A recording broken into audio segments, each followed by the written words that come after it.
The Last Poets made a song. Right. I love niggas. Yup. You understand what I'm saying? They sure did. Dolomite.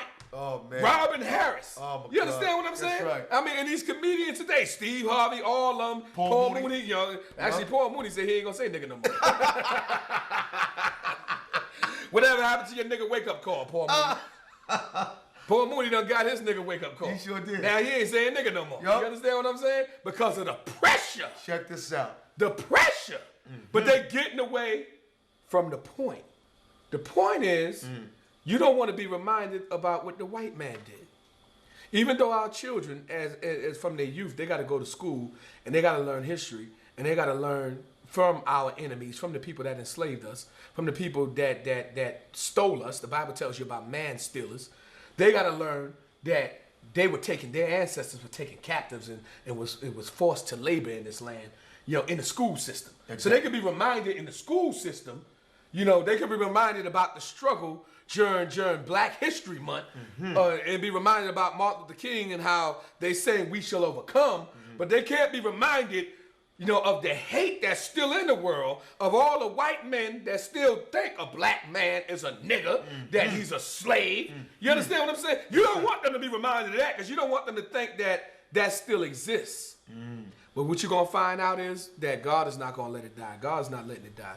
You're going to find out that's part of the curses that came on the children of Israel, because that's who black people are. They are Israelites. They're the real Jews.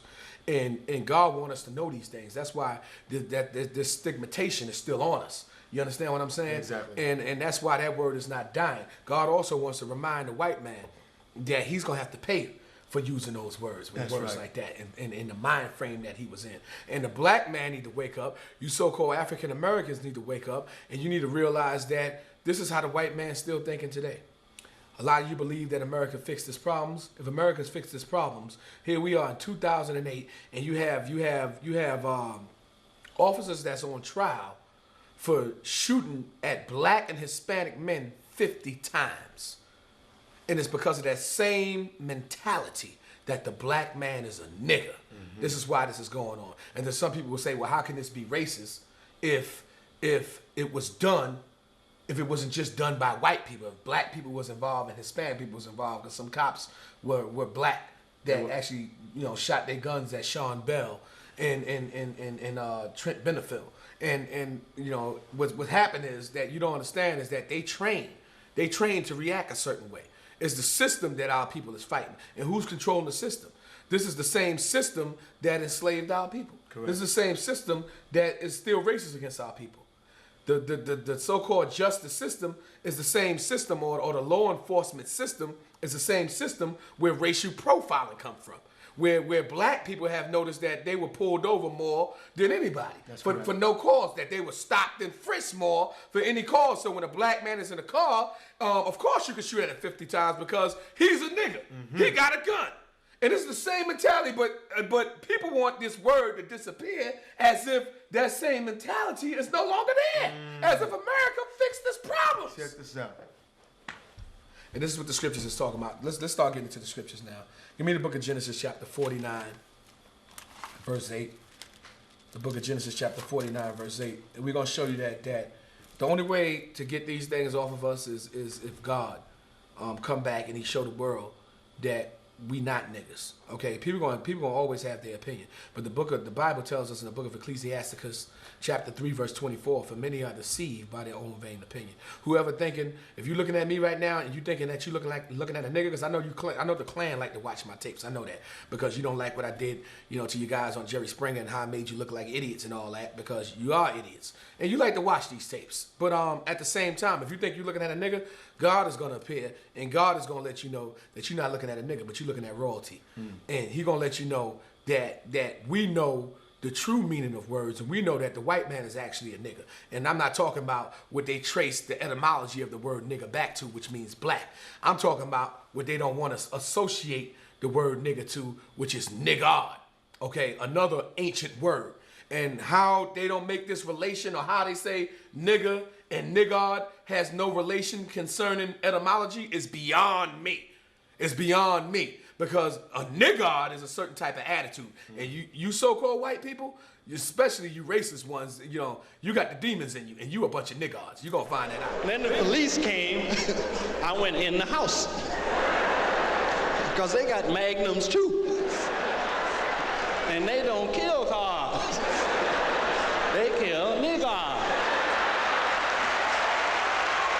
But anyway, you know, we're going to read the book of Genesis, chapter 49, verse 8. We're going to see what the Lord said about that. But you're going to find out when Christ come back that he going to show you that black people are not niggas, but they the house of Judah, that they the royal family of David, and that they princes, that they Israelites. The word Israelite means to be a prince that has power with God. You understand that? And that they royalty. And God is going to make everybody bow down and to his children and lick up the dust of their feet, so that they may know that God loves the same people that you was calling nigger. He gonna show you that he loves them and that you the niggards. Let's get the book of Genesis chapter 49, verse 8, and read that one more time. Judah, thou art he whom thy brethren shall praise. Judah is the American black man. Judah is the man that has transitioned from being called a nigger, has overcome that, and has taken on the identity of a Negro and realized that that wasn't too far from nigger. So he took on the identity of the last known place that he did inhabit, which was the land of Africa, and he called himself an African American, which is 2 continents. Right. And to this very day, they call African Americans. You understand what I'm saying? You really Judites. You really real Jews of the nation of Israel. You're the lost sheep of the house of Israel. And Christ said that you are he whom your brethren shall praise, because the Spirit of God is going to be more heavy on the tribe of Judah. Judah is the leader among the nation of Israel, is the ones that God has chosen to lead. Like I said, the royal family. King David was a black man. King Solomon was a black man. That's the royal family among the royals within the nation of Israel, and they the leaders. Jesus Christ came out the tribe of Judah. So it was going to be a lot of things happening with Judah that was going to cause the rest of the tribes to really focus on Judah and speak well of Judah.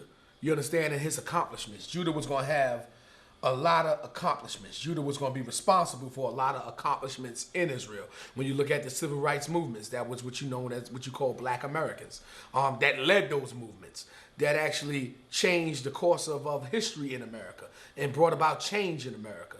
You understand what I'm saying? So that's what it means. Judah, thou art he whom thy brethren shall praise. He's going to be celebrated for his accomplishments within the nation of Israel. Read on. Thy hand, Read it one more time. thy hand Read on. shall be in the neck of thine enemies. Judah's hand shall be in the neck of his enemies, meaning that Judah is the one that put pressure on the enemies.